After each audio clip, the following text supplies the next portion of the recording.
नमस्कार, मैं हूँ वैद्य मोहिनी दाते फ्रॉम विश्वार्थ आयुर्वेद चिकित्सालय एंड पंचकर्मा सेंटर पुणे।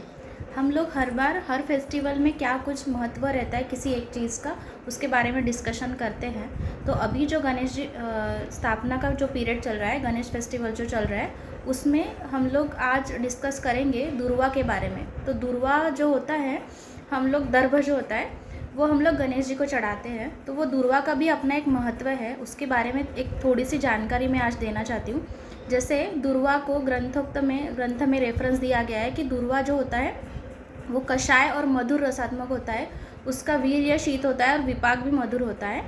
तो और उसके गुण जो है जैसे दाह शामक है, पित्त शामक बोला गया है उसको। तो उस व्याधि में जैसे पित्त शामक बोला है, दाह शामक बोला है, तो जो टिपिकल पित्त रिलेटेड व्याधि है तो उसमें वो बहुत अच्छा काम करता है। ये ग्राही है, जैसे इसको कषाय मतलब एस्ट्रिंजेंट टेस्ट जो है इसके वजह से ये स्तंभन करता है, कुछ भी चीज़ रोक के रखता है। जैसे नेज़ल ब्लीड हो गया तो इसमें अगर आपको तुरंत अगर रिलीफ चाहिए तो दुर्वा को स्वरस बना लो उसका थोड़ा सा और 2 ड्रॉप नोज़ में डालोगे तो समर में जो नेज़ल ब्लीडिंग वगैरह होती है तो इसका स्तंभन हो जाता है। फिर जैसे बाकी की व्याधि है, जैसे अम्ल पित्त हो गया जो एसिडिटी बोलते हैं आजकल, पित्त रिलेटेड जो व्याधि है उसमें। फिर बर्निंग जो हो गया, जैसे दाह शमन का इसका गुण है, तो बर्निंग अगर सेंसेशन है बॉडी में तो हम लोग दुर्वा कल्प देते हैं, तो ये ठंडा करता है। उसके बाद ये मूत्र व्याधि में भी इसका बहुत ज़्यादा यूज़ कर सकते हैं हम लोग। इसके साथ साथ ही अगर पित्त शीर्षुल है, मतलब पित्त जो विशेषण है, पित्त दोष का विशेषेड होने की वजह से अगर शीर्षुल है मतलब सिर दर्द है, उसको हेडेक हो रहा है, तो इससे भी इसका रिजल्ट मिल सकता है। दुर्वा को काफ़ी डिफरेंट जैसे योग बनाए थे, जैसे दुर्वा कल्प बनाता है खड़ी शक्कर के साथ। फिर दुर्वा तेल भी बनता है, तो दुर्वा तेल और उसके साथ अगर दूसरे कंटेंट डाल के अगर आपको हेयर फॉल में यूज़ करना है तो बहुत अच्छा रिजल्ट मिलता है। दुर्वा तेल क्या हेयर फॉल में यूज़ क्यों करते हैं, तो इसका जो रूट के साथ हम लोग दुर्वा निकालते हैं, तो ये जो रूट रहती है इतना पक्की रहती है कि हम लोग निकाले तो वो जड़ से निकालने टाइम बहुत हमें मेहनत करनी पड़ती है, क्योंकि वो इतनी जड़ मजबूत रहती है।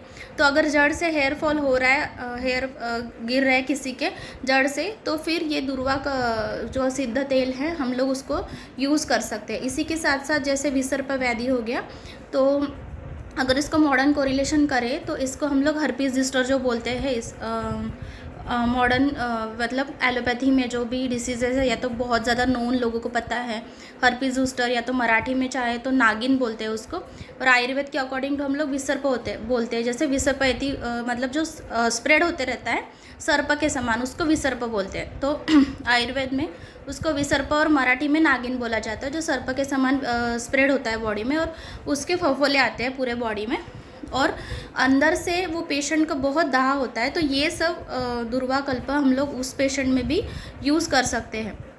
तो और किसी व्याधि में यूज़ कर सकते हैं, तो जैसे बहुत ज़्यादा तृष्णा है, बहुत थर्स्ट हो रहा है पेशेंट को, अतिसार हो गया है, तो बल्य के तौर पे भी हम लोग ये पेशेंट को छर्दी और अतिसार में, जैसे वॉमिटिंग एक्सेस हो रहा है, लूज मोशन लग रहे हैं पेशेंट को, तो हम लोग बल्य के तौर पे भी इसको दे सकते हैं। जैसे ग्रंथ में रेफरेंस आया है, जैसे श्लोक बोला गया है कि कषायम सुराश्च शीता तृष्णा अरोचक वन्यहंत्र मूर्छा ग्रहभूत शांति शम तृष्णाश्च। तो मतलब श्रम मतलब बहुत ज़्यादा थकावट है उसकी में, सदाह मूर्छा मतलब बहुत ज़्यादा बर्निंग सेंसेशन है, चक्कर आ रहे हैं वो पेशेंट को, तो ये सब शांत करने के लिए वन्नी शांति मतलब जो जलन होती है पेट में, एसिडिटी जो बोली जाती है, ये सब चीज़ों को शमन करने के लिए दुर्वा बहुत अच्छे से काम करता है। और इसका अगर मैथोलॉजिकल रेफरेंस देखें, जैसे अभी गणेश जी को क्यों चढ़ाया जाता है, तो इसका मैथोलॉजिकल एक स्टोरी है, काफ़ी सारी अलग अलग स्टोरीज़ है।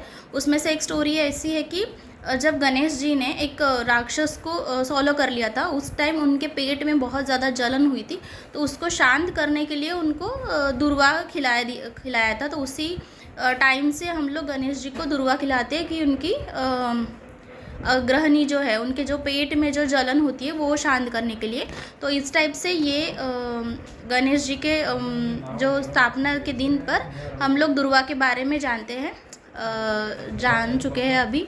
इसके बहुत अलग अलग भी रेफरेंस है, अलग अलग भी यूजेस है, बट हम लोग शॉर्ट में दुर्वा क्यों यूज़ करते हैं और यही सीजन्स में क्यों यूज़ करते हैं, उसका ये महत्व है। और ये जो अक्टूबर हीट होती है ना, इस टाइम में पित्त का संचय जो काल है, अभी नेक्स्ट जो चलेगा सीज़न, उसमें पित्त की दुष्टि होके आती है। तो ये सीजन्स में दुर्वा का ज़्यादा से ज़्यादा यूज़ करें तो फिर पित्त का शमन होने की वजह से जो बाकी की व्याधि है उसको भी हम लोग प्रिवेंट कर सकते हैं। और जिसको अभी स्टार्ट हुआ है पित्त रिलेटेड कोई भी इशू, तो उसको हम लोग यही मंथ से अगर स्टार्ट करें तो उसका ज़्यादा रिजल्ट मिलेगा और पेशेंट को एग्रेवेटेड सिम्टम्स के साथ पेशेंट नहीं आएंगे। इसीलिए हर जो इंडियन फेस्टिवल है उसमें जो जो चीज़ें यूज़ करते हैं उसका वही सीजन्स में यूज़ करने का और वो चीज़ यूज़ करने का जो महत्व है हम लोग ने आज वो जाना है। मिलते हैं नेक्स्ट फेस्टिवल में और नेक्स्ट वीडियो के साथ। तब तक के लिए थैंक यू, बाय।